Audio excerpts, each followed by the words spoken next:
Hi everyone, welcome back to our channel. In last video हमने profit और loss के problem देखे थे, तो इस वीडियो में हम लोग ट्रेन्स एंड बोट्स, जो कि आप टाइम स्पीड और डिस्टेंस का एक सब पार्ट मान सकते हो, उसके प्रॉब्लम्स देखेंगे। ज़्यादा नहीं है, 2013 से लेके आज तक देर वर अबाउट ओनली 4 क्वेश्चंस, और इसमें 2020 के बाद कोई क्वेश्चन पूछा नहीं गया है। लेकिन वही इसको इम्पोर्टेंट टॉपिक बनाता है, क्योंकि पिछले 3 साल में इस पर कोई क्वेश्चन आया नहीं है। So let us quickly finish these questions. Let us look at the first one. थोड़ा इंटरेस्टिंग क्वेश्चन है, तो इसको ध्यान से समझ लेना। 2013 का है। A train travels at a certain average speed for a distance of 63 kilometers and then travels a distance of 72 kilometers at an average speed of 6 kilometer per hour more than its original speed. तो इसमें क्या बोल रहा है कि इसमें कुछ distance जो है 63 किलोमीटर, ये कुछ एक स्पीड से जा रहा है। लेट अस से दैट कि वो S1 है, और जो बचा हुआ डिस्टेंस है जो कि 72 किलोमीटर है, वो ये ओरिजिनल स्पीड जो है S1 उससे 6 किलोमीटर पर आवर की स्पीड ज़्यादा है। तो S1 प्लस 6 हो गया। This is kilometre per our, ये भी किलोमीटर पर आवर। ठीक है। और क्या बोल रहा है, it if it takes 3 hours to complete the total journey, तो ये टोटल जर्नी करने के लिए उसको 3 घंटे का समय लगता है। ठीक है। What is the original speed of the train in kilometre per hour, तो हमको S1 का वैल्यू पूछा है, original speed of the train. इसमें क्या होगा देखो, मान लो ये T1 टाइम ये सेक्शन के लिए लगता है और ये सेक्शन के लिए T2 टाइम लगता है, राइट। तो फिर T1 प्लस T2 इज 3, ये तो हमको बताया गया है। T1 का क्या वैल्यू है, distance upon speed, plus T2 का क्या वैल्यू है, distance upon speed. This is equal to 3। बस इसमें अभी हमको एक ही वेरिएबल है और इसको सॉल्व किया तो हमको आंसर आ जाएगा। लेकिन बिकॉज S1 और S1 यहाँ भी है, तो ये क्वाड्रेटिक इक्वेशन बन जाएगा और उसको सॉल्व करने में थोड़ा समय लगेगा। तो इसको ना सबसे इजी वे है कि इसको ऑप्शन से चेक किया जाए। ठीक है। तो वो बहुत फास्ट हो जाएगा। और इसमें लॉजिक क्या हमको यूज़ करना है कि देखो, ये न्यूमरेटर में 63 है, 63 के जो फैक्टर्स है उसमें से कुछ S1 होना चाहिए, राइट। तो बेसिकली 7 × 9 है, तो इसमें 9 और 7 के कुछ मल्टीपल है क्या, तो ये मुझे 7 का मल्टीपल दिखाई दे रहा है, 9 का मल्टीपल दिखाई नहीं दे रहा है। जबकि 3 का मल्टीपल ये बाकी तीनों ऑप्शन है, लेकिन 7 का सिर्फ एक ही है। So I will start checking with 42 first. Okay. तो see 63 divided by 42 plus 72 divided by 42 plus 6 48। तो ये 21 ज़ा 42, 21 3 ज़ा 24 3 ज़ा 24 2 ज़ा 3/2 प्लस 3/2 इज इक्वल टू 2 2 3। ये मैच हो गया मेरा आंसर। लेकिन ये तभी मैच हुआ अगर मैंने डायरेक्ट सी चेक किया। सी क्यों चेक करना है, तो ऑब्वियसली 63 न्यूमरेटर में है, तो उसका जो फैक्टर है ना, उससे मैं चेक करूँगा, क्योंकि वो डायरेक्टली उससे डिवाइड होना चाहिए।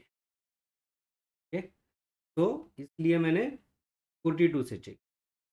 ठीक है। अदरवाइज ऑप्शन से चेक करना आपके दिमाग में नहीं आता है, तो आपको इसको क्वाड्रेटिक इक्वेशन सॉल्व करना पड़ेगा।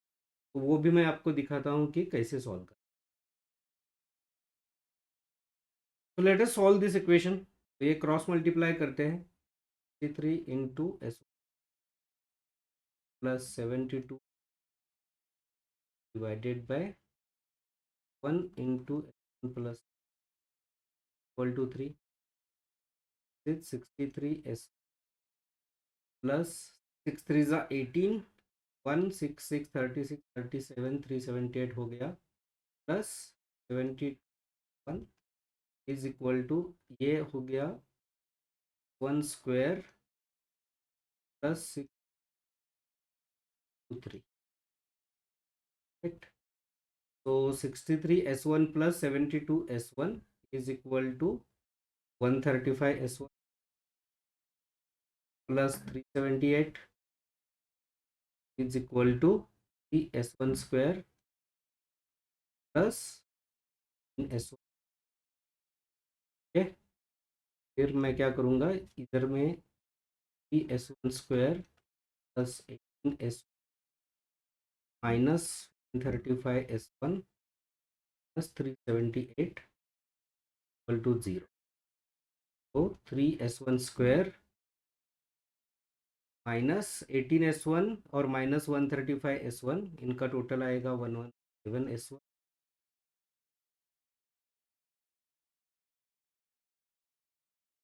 Equal to 0।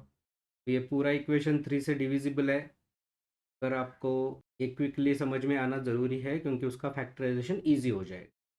तो अगर मैं इस इक्वेशन को 3 से डिवाइड करता हूँ तो S1² और 9S1 माइनस 126, तो 0 डिवाइडेड बाई 3 इज 0। ठीक है, तो ये मुझे क्वाड्रेटिक इक्वेशन मिल गया। अब इसके जो फैक्टराइजेशन है उसको करने के लिए हमें क्या करना पड़ेगा, ऐसे दो नंबर ढूंढने पड़ेंगे जिनका मल्टीप्लिकेशन 126 है और जिनका सब्सट्रैक्शन 39 है। तो ऐसे हमको पर मिलते हैं 42 और 3।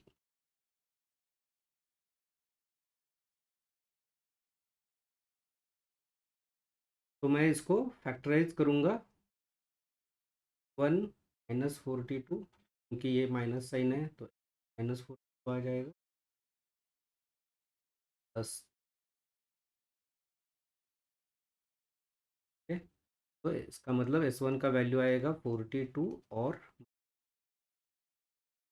मतलब ये शायद आपको पता है। So this is basically class 10 level का मैथ्स है ये। ठीक है, तो इसको जब आप फैक्टराइज करते हो तो ये आपको ऐसे लिखना है, square minus 42S1 plus 3S1। अब ये आपने ब्रेक कर दिया 120। ये पहले दो टर्म में से मैंने 1 को बाहर निकाला तो अंदर बचा S1 माइनस 42, प्लस इसमें से 3 बाहर निकाला तो अंदर बचा S1। फिर ये S1 दोनों टर्म से मैंने S1 माइनस 42 बाहर निकाला, मुझे ये इक्वेशन इस तरह से आता है, ये उसका रूप। ठीक है, तो हमको S1 के दो वैल्यूज़ मिले 42 और -3। स्पीड है, माइनस वैल्यू नहीं हो सकता, तो S1 है। That's your answer, option number C. ठीक है, तो देखो ये थोड़ा, ये कितना लंबा वाला मेथड है। तो अगर आपको एक क्लिक होता है कि मैं ऑप्शन डाल के चेक कर लूँ, तो पहला ऑप्शन 42 चेक करना है एंड द लॉजिक इज कि ये 63 है, ये S1 है, तो मैं 63 के फैक्टर से पहले चेक करूँ। तो दैट्स योर आंसर ये 2013। चलो let us go to the next one. A freight train left Delhi for Mumbai at an average speed of 40 kilometre per hour. तो ये दिल्ली है, ये मुंबई है, यहाँ से 40 किलोमीटर पर आवर से एक फ्रेट ट्रेन निकल गई मुंबई की तरफ। 2 hours later, an express train left Delhi for Mumbai, following the freight train on a parallel track at an average speed of 60 kilometre per hour. 2 घंटे बाद एक passenger train, sorry express train निकल चुकी दिल्ली से मुंबई की ओर at a speed of 60 kilometre per. तो 2 घंटे में ये जो फ्रेट ट्रेन है और ये एक्सप्रेस ट्रेन है, ठीक है, तो 2 घंटे में ये कितना कितना डिस्टेंस जाएगी, तो ऑब्वियसली 80 किलोमीटर जाएगी, है ना। यहाँ पे जब 80 किलोमीटर होगी ये फ्रेट ट्रेन, तब ये एक्सप्रेस ट्रेन यहाँ से निकली at a speed of 60 kilometre per hour. How far from Delhi would the express train meet the freight train. तो सिंपल रिलेटिव स्पीड का ये क्वेश्चन है। तो हमको पता है कि इसका स्पीड स्लो है, इसका स्पीड ज़्यादा है, तो एक्सप्रेस ट्रेन का रिलेटिव स्पीड जो होगा वो 60 माइनस 40 होगा, that is 20 kilometre per our.